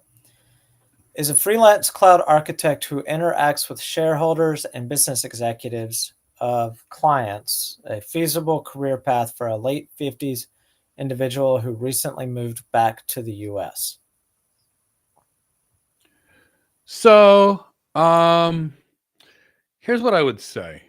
And we're going to get to that really scary LinkedIn question from Dennis in a few minutes. Dennis, please stick around. Learning to code might be the most dangerous thing you might do in today's modern world, especially as an enterprise architect. So I'm going to get to you.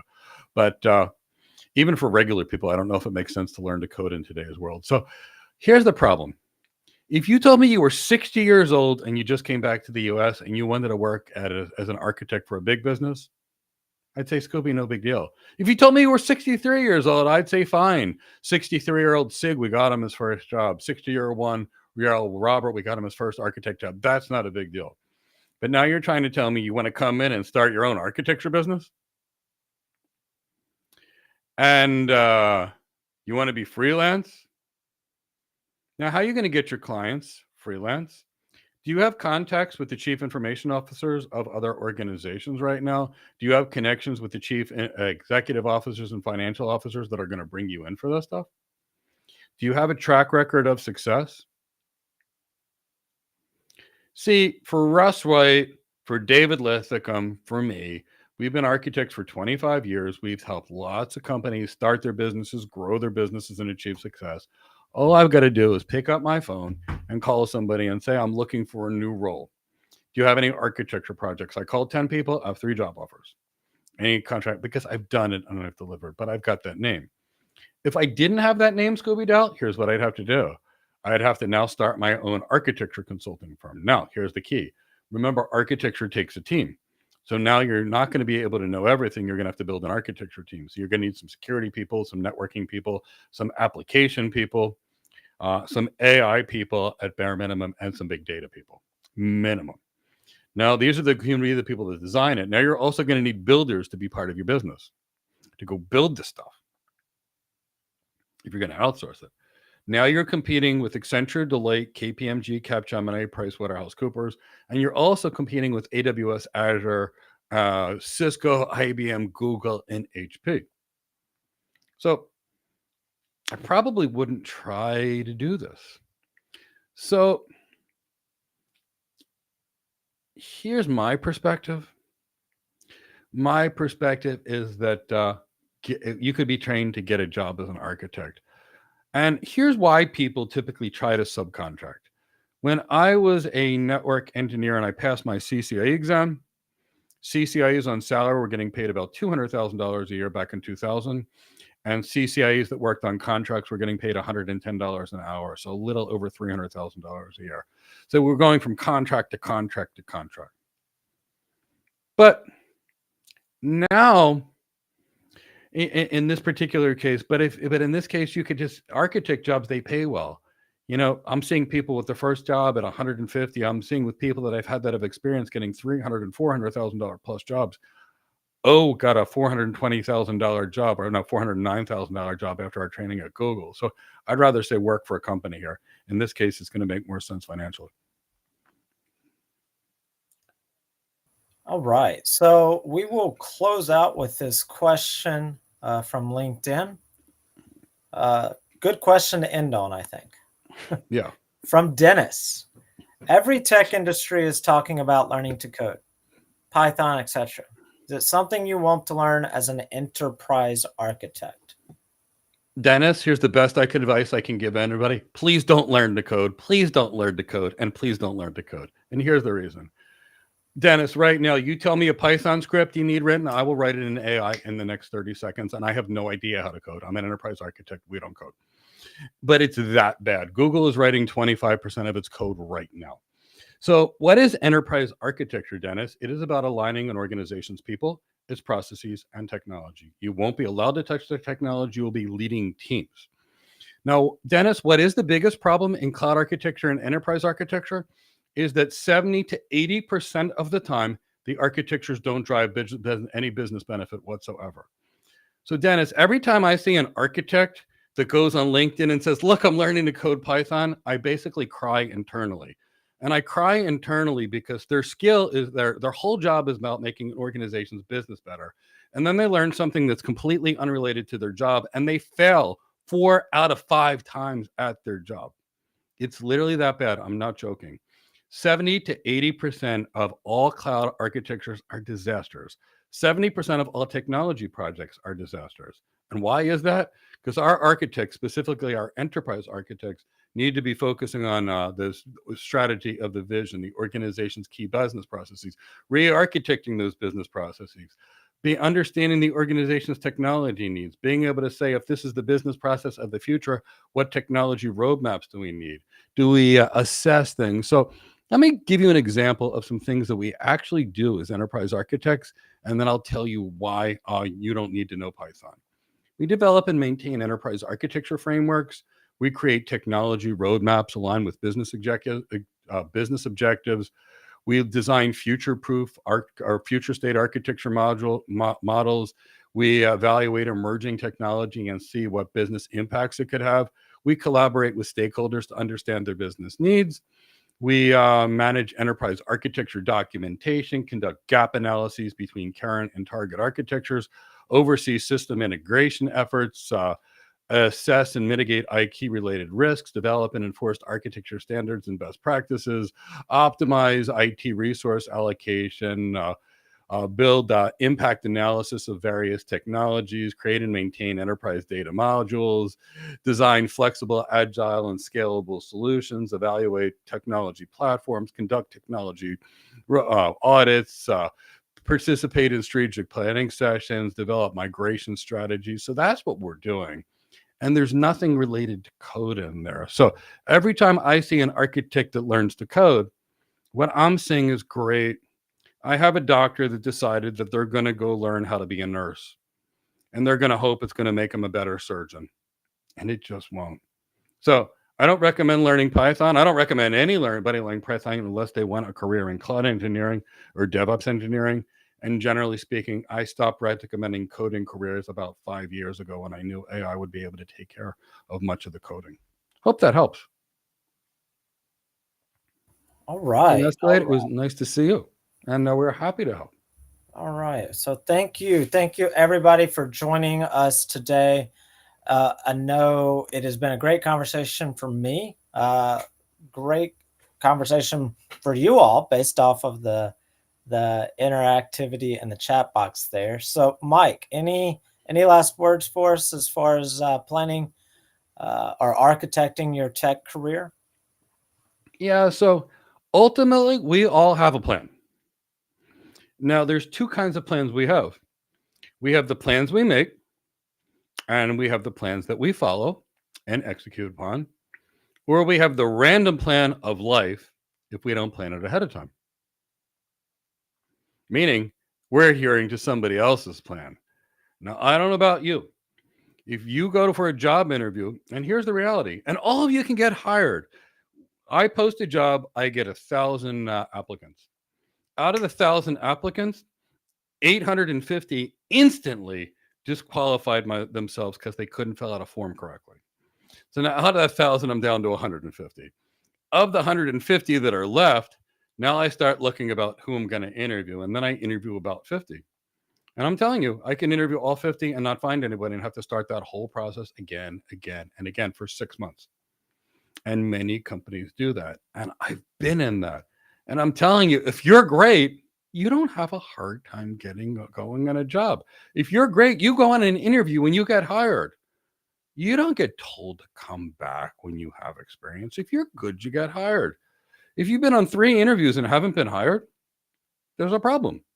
It's either a problem in your skills and competency, it's related to the way you interview, or it's related to something they don't like on soft skills. And guess what? You can fix all of it. The key is all of you can do anything you want. And now's the chance to plan our next year and plan the rest of our lives. Where do you want to go? I just want to help you get there, whatever that location is. Maybe it's a network engineer. Maybe you love software development and you still want to do it even in today's world. Fine. Build yourself a reserve parachute just in case.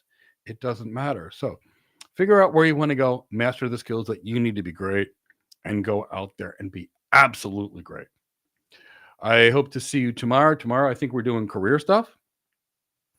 Yep. And is it Thursday? Is it David? Yeah, let me wrap it up there for you, Mike. So tomorrow at 2:00 Eastern time, same time as today, we're going to be doing a cloud career Q&A session. The link is there in the chat box. Set a reminder for that. We'll be here for 2 hours to answer any career questions that you might have. Thursday, 2:00, same time. Mike and David Linthicum will be here doing a live stream discussing about anything that might have come out of the AWS conference this week, or anything in general that's a prescient topic in cloud computing that's on Thursday. And then Thursday evening at 7 p.m., we'll have our How to Get Your First Cloud Architect Job webinar. Completely free. You can come listen to what we have to say about how to get your first cloud architect job. Yeah. And then ask us any questions off mute, where you can actually have a conversation with us in the chat box, whatever. It's on Zoom, so much more interactive than here in YouTube. We love our YouTube chats, but Zoom makes it where we can actually hear you and talk to you. So, and then Friday, we'll have another live stream at 2:00 about the interview and how the resume, the LinkedIn profile, your whole public persona impacts your interview. So that's what we've got for the remainder of this week. And we look forward to having all of you there. So, absolutely. Look forward to seeing you there. I think that's it. Right, Mike?